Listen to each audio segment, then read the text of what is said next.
Hi gang, Rob here. It is the afternoon of 29 July 2022. Coming to you today on a partly cloudy, breezy 81 degree day in Northeast Indiana. Can't hardly beat that with a stick. I'm coming on today to share with you another top 10 list. It has nothing to do with knives. It has nothing to do with Christianity. Has nothing to do with motorcycles. It's just another one of these wacky top 10 lists that I've compiled over almost 57 years of life on Earth existing in Western pop culture. But before I get into today's list, let's do a pocket dump and a wrist check, shall we? First up, clip to the top of the left front pocket. Oh, second video in a row for the small Sebenza 21 Insingo micarta inlay. Oh, one of my all-time favorite EDC blades. And then right in the bottom of the left front pocket, still since Wednesday, the Great Eastern Cutlery TC Barlow 14 Lick Creek variety. I think these are African blackwood covers. Single clip, by the way. And on the wrist today,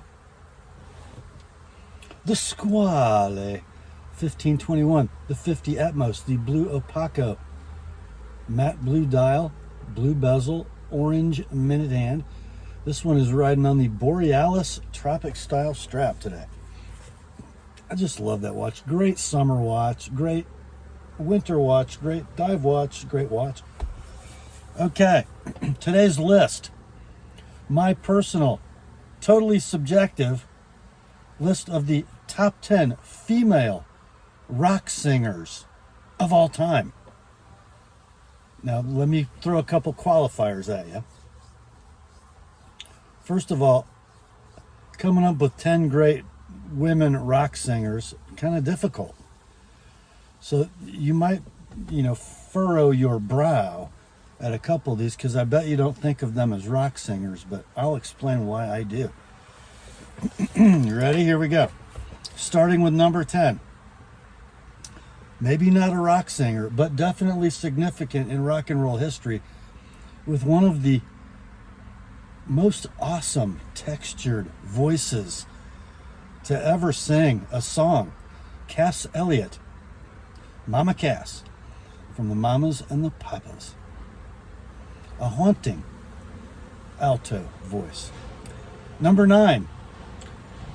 One of probably the two most significant female singers in rock and roll history, hailing from the San Francisco Bay Area, started singing that I know of in the 60s with the little band known as the Jefferson Airplane. Grace Slick. The proof text for her greatness, White Rabbit. I know that, we have Grace to thank for We Built This City on Rock and Roll. A song that should be canceled, that should be removed from every digital platform of streaming music. It should never, ever, ever, ever be played again. But on the strength of those early Airplane years, Grace at 9. Number 8. The 90s were my blues period. I spent a lot of time with the Kings, Freddie, Albert, BB. I spent a lot of time with Eric Clapton. I spent a lot of time with Muddy Waters. And then there was this girl singer, a session singer, for a very long career, and music ran in her family. And she loved the blues. Oh, did she love the blues? And can she play a little guitar? I think she can. She had 2 monstrous, commercially successful albums in the 90s. You know who I'm talking about. Number 8 is Bonnie Raitt. Wow, what a voice. What soul. Number 7, speaking of voices and soul. One of the one of the theme song suppliers for my college days, the Pretenders, and their lead singer, the awesome Chrissie Hynde.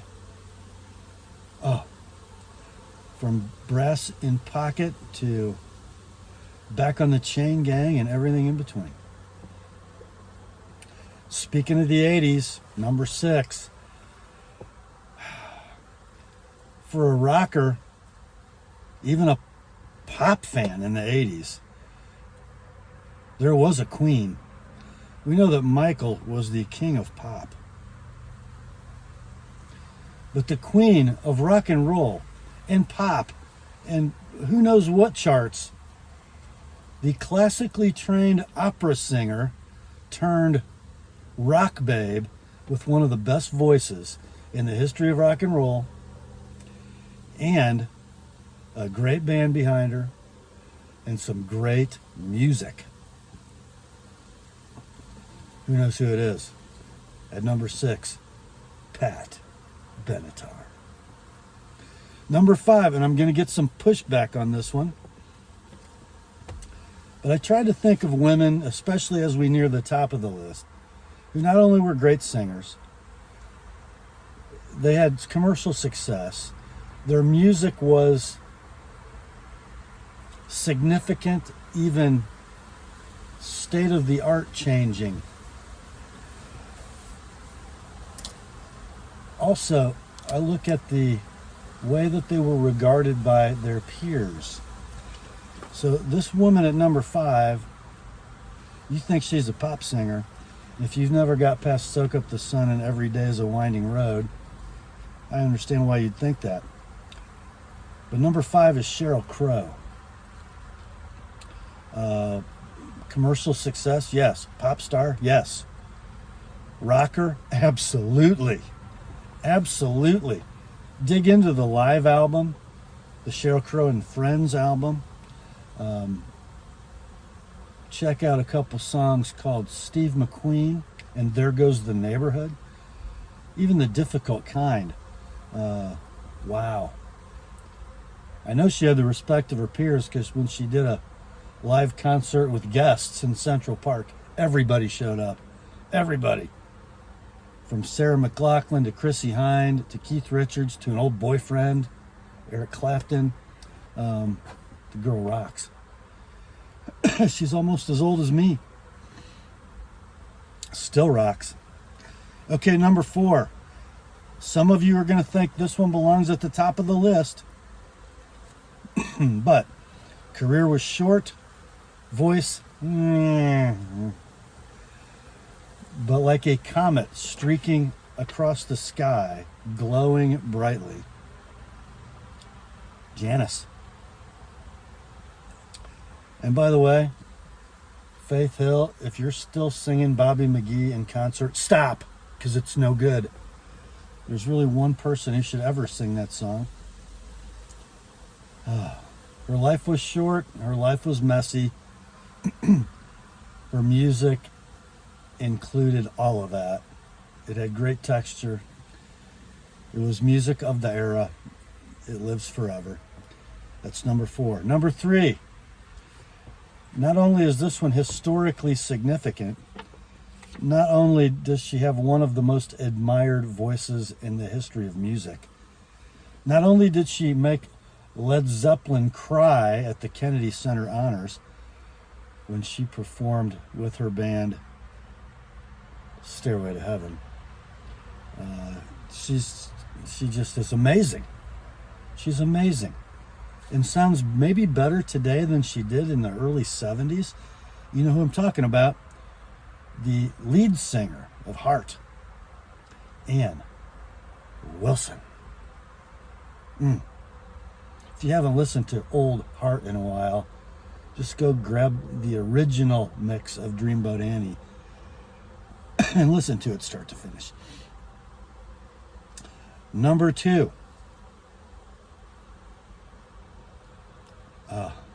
Man, I don't know. Was Pat Benatar the queen of the 80s?